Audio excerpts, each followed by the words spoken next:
go. Money talk. Here comes the money.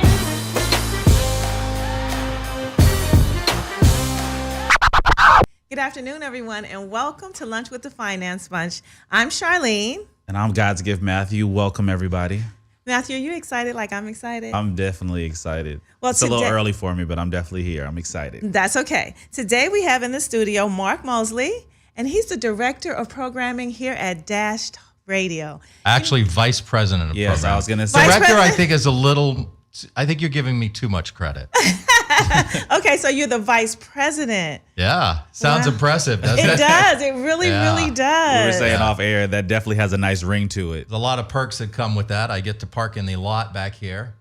I don't have my own spot, but I do get to park back there. Well, that's Nice, so impressive. you don't have to park across the street, which, you Yeah. know, sometimes can be pretty chaotic. I have unlimited access to the Keurig, the coffee pods. I can drink as many of those as I want. And the list goes on. and the list goes on. Yeah. You're privileged. That's what I you like are. the incentives here at Dash Radio. So how long have you been with Dash? Since the beginning. Wow. So yeah, in fact, I remember the very first weekend when Ski and John and I were sitting downstairs. We were sitting downstairs and we were coming up with names for all the stations Oh, and nice. identities for all the stations. All the stations. Yeah. How many stations do you have here at Dash? I think people like to joke. I think honestly, it's somewhere between 15 and 20. Now, having said that, a lot of the stations that I manage and that I program, oversee, a lot of those are decade stations or niche stations or legacy stations where they don't require a lot of constant management day to day. Okay. So then again, I have a handful of stations that I've also programmed that do require my constant attention. So we have a Dash Hits, which is the pop chart, you know, Yes. the current songs. I created a station called Dash Kids, which is secretly targeted at the parents of young people, because I was listening to some of our competitors and what they have to offer in the way of kids radio, and it was music that makes you want to put a gun to your head after right. about 2 songs. Just yank the wheel and drive into a ditch. So I said, well, we're not going to do that with our kids station. We're going to make it something that the parents could actually stand to listen to. So we have a station called Dash Kids as well. And just a variety of things. A variety of Yeah. things. I noticed that. Now, what is your background? Because you are the vice president here, but what is your background? I have a pretty varied background. So I started in radio when I was 16, back in the 19... yeah. So I started pretty young in radio, and so my foundation has been radio. Over the years, I branched off into other things: stand-up comedy, theater, voiceover. I've been lucky to actually move to LA because I was doing a lot of voiceover work for Disney, DreamWorks, etc. Okay. Nice. Now, I heard that's a tough industry to crack into. So how were you able to get into voiceovers? Impressions. Okay. So that's kind of my niche, and it's a beautiful box, but I am in kind of a box because this voiceover industry is very tough to get into, and it's very tough to be taken seriously beyond. If you do one thing very well, then that's what they see you as, Right. Okay, right, So right. like I'm the guy that they come to when they need a sound-alike, Right. but I don't necessarily get cast in a whole bunch of other stuff. Okay. Yeah, Makes sense. yeah, So that leads into sound-alikes. yes. So who do you sound like? I think I sound like Denzel. Oh yeah. Well, I think I sound like Diana Ross. How about that? I think so too. I agree. Well, I get hired for a variety of different people. The one that I get hired for the most, and the one that there was so much work being generated that it facilitated my being able to move from Miami to Los Angeles. And it's good that you guys are sitting down because the one that I get hired for the most is Eddie Murphy. Oh, Really? really? Yeah. Really? Shout out to Eddie Murphy, by the way. He just had a birthday. Shout out. Oh, that's right. April 2nd, right? April Yes. 2nd that's right. 'Cause Yes. Eddie Murphy's birthday is exactly 6 months apart from my birthday, which is August 2nd. My birthday is August 2nd. Eddie Murphy's birthday, April 2nd. It's a beautiful coincidence. That's amazing. Beautiful. Thank you very much. I appreciate it. And you can just go right into Yeah, it. yeah. The thing about Eddie Murphy is I got to a point with Eddie Murphy where I'm very conversational with the impression. See, impressions go through stages, right? When you first start out, you have a couple of key phrases. That's all you can say. Right. And then as you master the impression, eventually you get to the place where you can have a full-on conversation as that person, and it freaks people out. Yes, it does. It really does. It freaks people out, I find. I would get on the phone 24/7 and impersonate Eddie Murphy. Yeah. I'd be making reservations. That's what I was all gonna say, kinds of like- I've done that. Yeah, I've done that. I pranked a hotel one time, and I told them I was gonna come stay there, and I had some special requests. And they were like, "What special requests you have?" I said, "I need some tumbling mats. I like to tumble. I'm very into tumbling, and I need some tumbling mats in my suite, and I also need some live ferrets. Live ferrets, because I'm very into. I like to take the ferrets and put them in my pants and just let them root around down in there. Live ferrets in my pants. And tomorrow we're making waffles. In the morning, we're making waffles. Yeah." Oh man, that is clutch. I love it. I can totally now hearing the I voice. can I can totally hear it, envision see him in the him. movie Shrek now. You know, it's funny. I was so I go to a lot of the big studios around Los Angeles, and one day I missed him by one day. I've never met him, by the way. Oh, I have really? hung out with his son Miles, but I've never met him. That is interesting. I hung out with Miles, and so I was introduced by a mutual friend to Miles, and he said, "This is a guy that actually is a sound like for your father." So I did the voice for him, and he was freaking out. He was cracking up. Oh wow. And he goes, "I'm gonna tell my dad when I see him later tonight that I met you." And I was like, "Tell him I said hi. Tell him I said thank you for the career." Yeah, Exactly. for Yeah. sure. Because what's happened with Eddie is that since I moved to Los Angeles, Eddie at one point just said, "Okay, this guy lives here now. I don't need to show up to do my ADR." So you guys know what ADR is? No, No. tell us. So what ADR is, it's short for additional dialogue recording. So what ADR is, if there's a scene in a movie where you're in the car, you're in a convertible, they record that audio, but that audio is dirty. They can't really They can't use use it, it, right? Because there's so Right. much wind noise and all that. Right. So they bring the actors into a studio and they actually dub in The voice. quieter wind noise Yes. behind you, but the voices are re-recorded in microphones with a big screen. Nice. And so there's ADR. There's also what's called looping. Looping is when you take the dirty words out and you replace them with clean words. Right. So I've been doing those, but I also have been doing Eddie Murphy's ADR, and what that is that actually gets you in the movie, in the theatrical That's version of the right. movie. So then you get residuals on set. sales. Oh, nice. Do you? Yeah. That's perfect. So- Have you ever had a chance to do radio to where they're not, seeing your face or anything like that, where Eddie Murphy might call his agent or something and be like, "You know what? I don't feel like doing this interview today. Can you just step in for me?"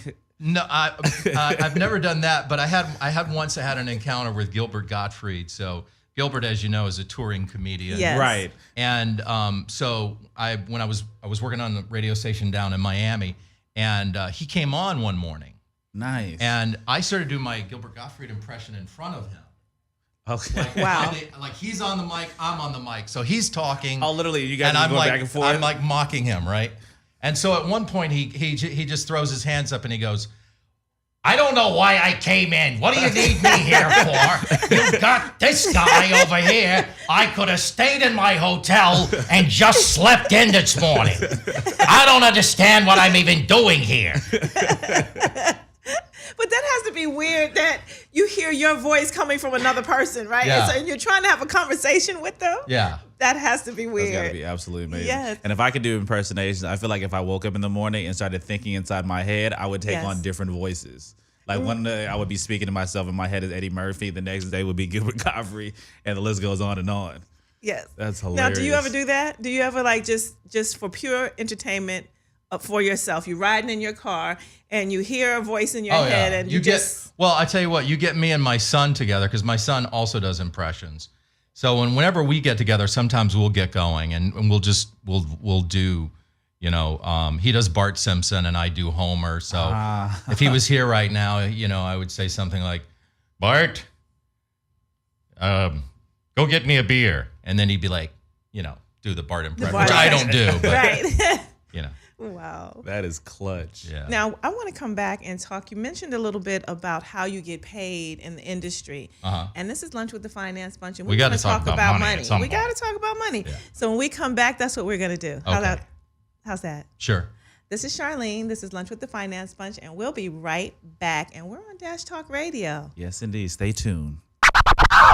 And we're back in the studio. This is Charline. And I'm God's Gift Matthew.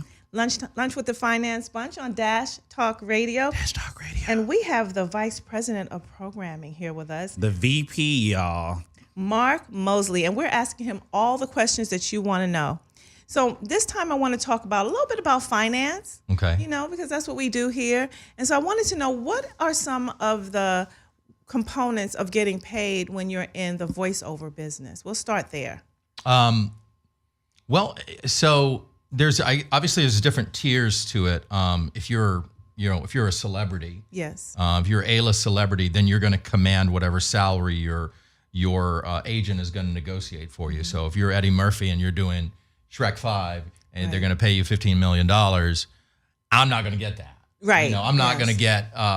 In fact, there was a project that Disney did back in 2005. Originally, Eddie Murphy had done the dragon in Mulan. And then, which is how I kind of got discovered, because I was on the radio down in Miami, and my luck, Mulan was one of, I think, 2 actual animated films that Disney decided they were going to produce out of their Florida facility. Okay. Oh, wow. So they didn't make too many down there, but they produced Mulan out of there and they produced Emperor's New Groove out of there. So I was in the right place at the right time. A guy from Disney, from that production team of Mulan, heard me on the radio in Miami. They were looking for a sound-alike to do some what they call scratch work. And scratch is, just to bring it to finances, scratch would pay you scale. Okay. Union scale. Which Which is for a 4-hour session, probably around, I think, $600, $700. Right. Somewhere in that neighborhood, right? That's a good flat rate. Yeah, for 4 hours work, which a lot of times you don't actually work the full 4 hours. So, Exactly. So they brought me in to do some temporary lines for the film, just so they could do what they call a rough cut. Yes. To show the executives back in LA. And I, with my crystal ball, I was like, I know what's going to happen here, because if I'm the guy that can pick up the slack and do all the stuff that an A-list actor is not going to want to fool with, like Toys That Talk, the video game, Right. the commercials with McDonald's, with the plush toys and all of that. Right. I was like, this is going to be my avenue, because I'll be able to do all that tie-in stuff. So, Mark, you said cha-ching. Yeah. So at that point, I was like, yeah.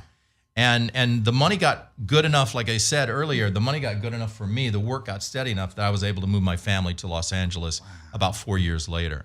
So, and what I have a lot of times, so what it is it's by project. Right. And you'll get paid what your agent can get you. Right. So you do have to have an agent. Yeah.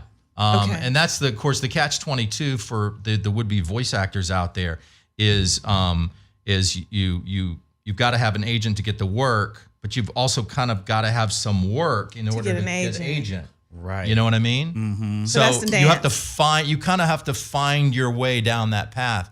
And the advice that I always give young people is, okay, so you're hearing us right now, and you are in Milton, Kansas, population 47. Shout out to Milton, Kansas. Right? I don't even know if that's a real town, but it probably It is now. right? You're in Milton, Kansas. You're a kid. You're hearing this show. You're like, wow, that's what I want to do when I grow up. So what I would say to young people is like, okay, obviously you can't be in LA right now. You can't be in New York right now because you're 15, right?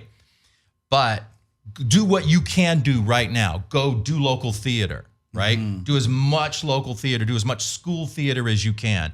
Get your chops, because voice acting is just acting without the cameras. Right. It's the same thing. And people think, oh, I have a good voice, or I can do voices.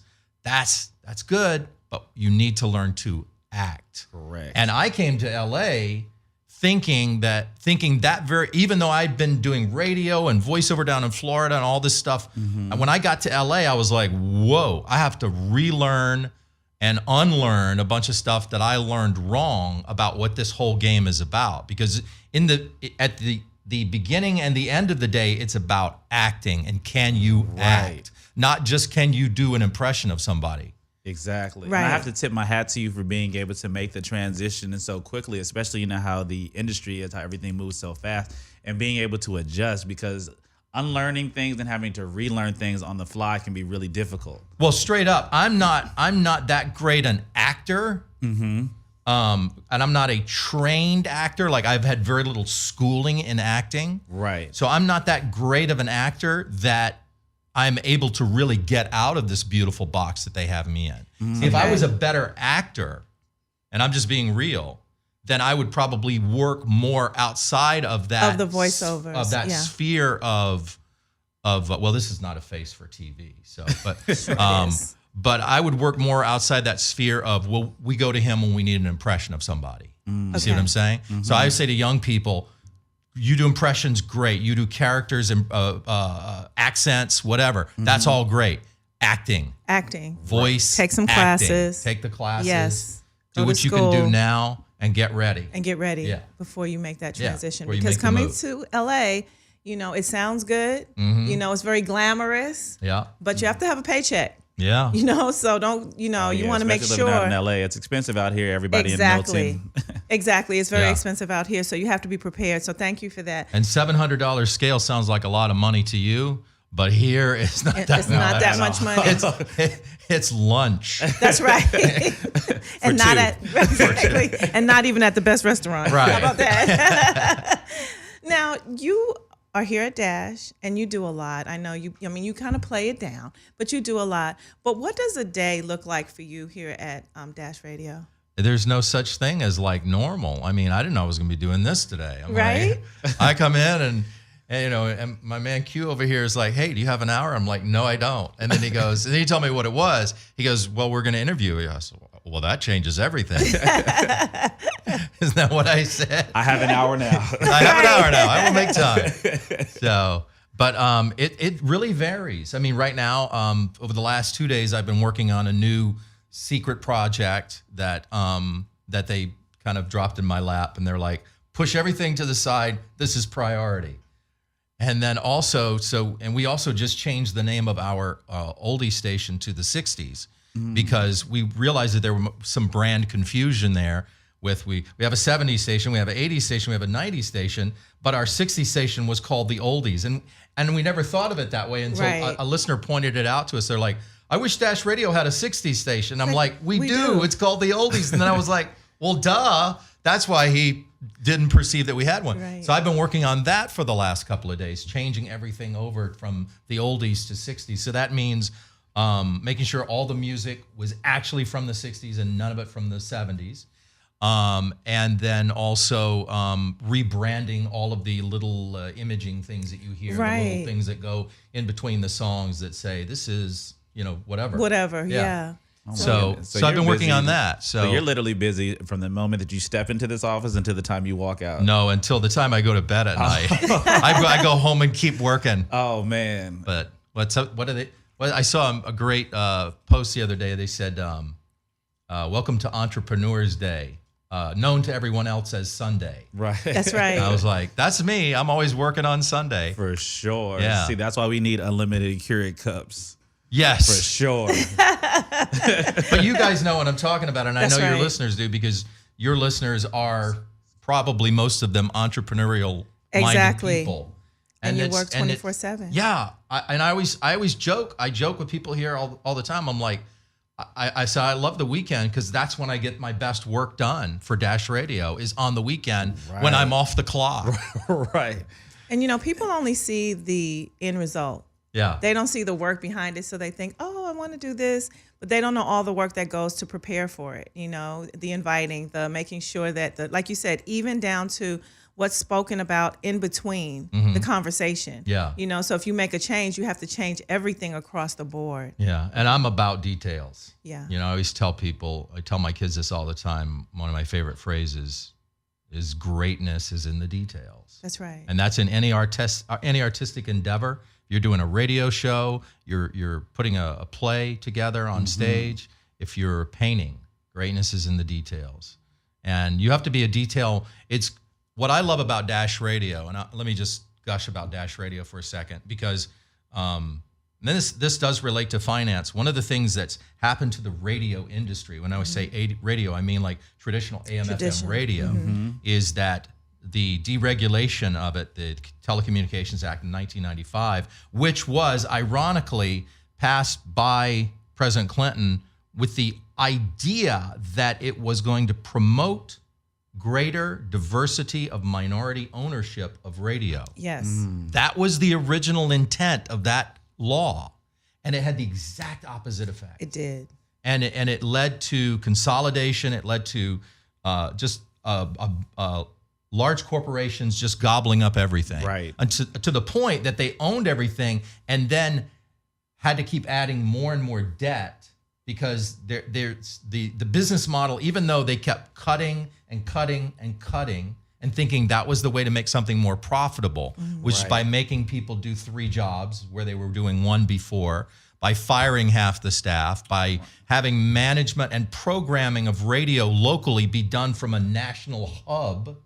Yeah. Right? Radio is local. It is very local. It's designed to serve that community in Milton, Kansas. That's right. Right. Not from New York City. New York City doesn't know anything about Milton, Kansas. Exactly. And the 15-year-old kid that's listening to the radio there. Exactly. And so they've destroyed this business. And one of the things about Dash Radio is, and I've been in and out of radio, and around it for decades. And I have a great appreciation for what a awesome, freeing, creative media it can be. Creative expression. Yes. I mean, you guys know that, because that's what Yes. you get to do when you come here every Absolutely. week. Exactly. And that's something that I love about this station, is because even when you walk in, the different people, the variety of people, the variety of shows, the freedom that you have here, and the welcoming atmosphere, even for the novice, the person coming in and doing a show and maybe they haven't done one before, or someone who is coming in and they are your guests and they look around and they see the professionalism here. And I love what you said about the details, because that's what you guys do very well also, is when you walk around in this studio, you see the details. And it makes you feel like you're a part of something great. And I love that. Yeah, it's very creatively, very freeing. Radio's been squashed. It's been, the creativity was the first thing to go. Oh, Right. 100%. You know what I'm saying? Like, and they're doing it wrong. Bottom line, they're doing it wrong, which is one reason why Dash's business model was built to run lean. We started from the ground up without debt, The heavy and overhead. we've run without debt, and we've operated like zero revenue, investor capital, and That's music to my ears. Zero debt. if we get $100 in, $100 goes out by the end of the month. There isn't really anything left over, But that's so. the way to run it, because when you run at a deficit, eventually that debt is going to catch up with you. And when yeah. it does, what do you do then? Well, that's right? why you have big companies like iHeartMedia declaring bankruptcy, because Right. they just kept financing more and more debt instead of saying, wait, we're doing this wrong. We need to hit the reset button. We need to go back and we need to relearn that radio, yes, it's a business, but people aren't going to show up to see Shakespeare performed by robots. I mean, some people would, but a broad audience is not going to. That's right. And you can't. It's the human element. Yeah, it's the human element, and it's the personal element, and it's being able to speak to the listener and make them feel as if they're the only person listening. That's right. Yeah, that kid in Milton, Kansas. That kid in Milton, the 15-year-old. What's his name? We're gonna give him a name. Let's give him a name. His Roger. name is- I like Roger. Shout out to Roger. What's up, Roger? He's 15 years old. Yeah. He wants to get in this business, and we're telling him how. Even though we're here in Hollywood, Yeah. we can still tell him, because that's his dream, to come to Hollywood and do what you're doing. Roger, Everybody's got a take that dream. leap of faith. What's your dream? That's right. Answer the question. What's your dream? Now, here at Dash, you were talking about the variety. And there's about between 15 and 20 stations, right? Well, overall, we have 80. Wow. Yeah, we have 80. So we're serving just about everybody. We have a variety of different kinds of hip hop stations. So whatever particular genre of hip hop you're into, yes. we got Mark, you what covered. kind of hip hop do you like? I'm a little old school, so I prefer the lyrics of the 90s. Okay. Ooh, that I feel was like one of the golden eras too. Yeah, I feel like right. I feel like lyrically we peaked, in the 90s. like in the and now there are a lot of people that are out there, like Anderson .Paak and Drake is great, and I mean some of the new people that are coming up too. Just there's some good lyricists out there.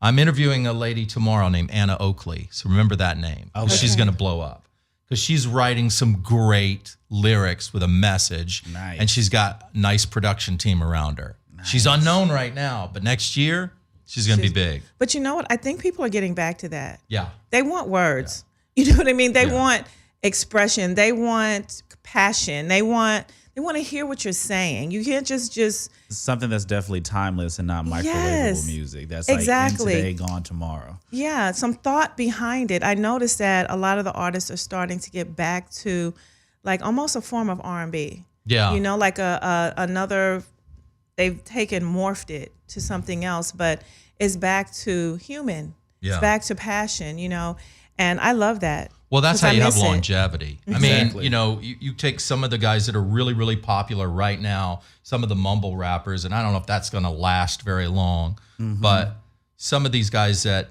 they're not really talking about anything. They're just they're doing music that they know is commercial, that's going to sell, Right. but they're not going to be, 20 years from now, they're not going to be Biggie. They're not Right. going to be Tupac. Exactly. They're not going to be Tribe Called Quest. Right. You know. Exactly. There's only a handful of them, I feel like the Kendrick Lamars, the Yeah. J. Coles Yep. of this new generation that I feel like are going to last. But it's because their music is timeless, that can set the test of time, and they're kind of like carrying the torch to keep themselves relevant over the long haul. Because they're adding content, and that's Yeah. something that's been missing for a little while. Yeah. The content. Well, I mean, technology has made, just like it's made things more affordable. Video recording is more affordable than it used to be. Radio production, music production is also now a lot more affordable than it used to be. Right. You don't necessarily have to go to a $200 an hour studio to make your album. You can do it in your parents' basement. Exactly. In Milton, Kansas. In Milton, Kansas. Shout out to our 15-year-old. I was gonna Milton, say. Kansas. I was gonna say. I love that we have this running joke. Yes. Wait, Roger, are you listening. saying you want to be in music and not voiceover? Roger's going to come in for an interview. I'm done with you, Roger. Exactly. You lost me. You know what? When we come back, I want to talk some more about Roger. Can we do that? Yeah, we can All talk right. about Roger. This is Charlene, And I'm God's gift. Sorry, I was thinking about the mixtape that I can create in my basement right now. and we're going to talk about that mixtape in the basement too. All right. All right, when we come back, this is Charlene on Dash Talk Radio, and we'll be right back. This is Charlene on Dash Talk Radio at Lunch with the Finance Sponge, and we're back in the studio. You know what? We dedicated this segment to Roger. Yes. So Shouts out that's to what we're Roger. going to do. Roger, this is for you. In Matthew, what Milton, do you want? Kansas. In Milton, Kansas. The Indeed, we're 15-year-old. gonna play a game of like rapid fire where pretty much I'm just gonna like throw out one word and you tell me the first thing that comes to your mind when I hear the word. So guard your horses. Here we go. The first word is success. Okay, well, when I think of success, I'm going to go